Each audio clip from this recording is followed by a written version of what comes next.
Remember when you said, "I do"? Do you still do?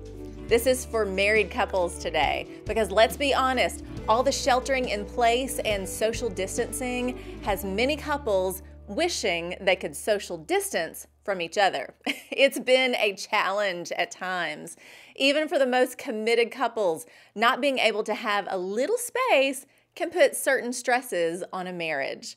Did you know the divorce rate increased over 25% in China after couples were forced into mandatory lockdown due to COVID-19? As couples began to emerge from quarantine, apparently many went straight to file for divorce.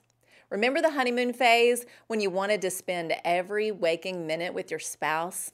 Well, I think we've all discovered every waking minute might be a bit too much. I'll be honest, I love my husband with all that I am. He is God's gift of grace to me, truly. But there have been times during this pandemic I've just wanted to run away. Not only from him, but from my children and our pets and the dishes and the laundry as well. This has been a struggle for us all in so many ways. The commitment we made when we said, "I do," is a lot easier to keep when the going is good. That's why we pledge in front of God and witnesses to have and to hold from this day forward, for better, for worse, for richer, for poorer, in sickness and in health, to love and to cherish, till death do us part. Through the good and the bad, we commit to one another and promise, I'm not going anywhere. God designed marriage when He created Eve for Adam. His word is our guide from beginning to end. Ephesians 5:21. Submit to one another out of reverence for Christ. Wives, submit yourselves to your own husbands as you do to the Lord. For the husband is the head of the wife, as Christ is the head of the church, His body, of which He is the Savior. Now, as the church submits to Christ, so also wives should submit to their husbands in everything.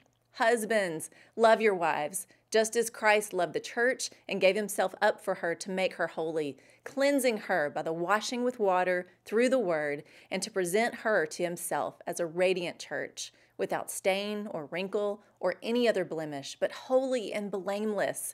In this same way, husbands ought to love their wives as their own bodies. He who loves his wife loves himself. After all, no one ever hated their own body, but they feed and care for their body, just as Christ does the church, for we are members of His body.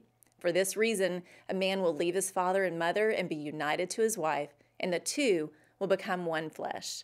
This is a profound mystery, but I am talking about Christ and the church. However, each one of you also must love his wife as he loves himself, and the wife must respect her husband. We are to submit to one another, love, respect, nurture, care for, and be united to one another. Marriage never comes easy. It's a daily choice to love and commit your heart and life to something bigger than yourself. Today, 26 years ago, I said I do to the love of my life. God brought us together for His purpose, and we realized it was much bigger than us. Through the years, it was never all about me or all about him. It's always been about the greater story we are a part of. Knowing that, it's so much easier to submit to one another, love one another, and stay committed to one another because we are first committed to Christ. When you follow that formula, even in a pandemic, your marriage can stand strong. That's the truth.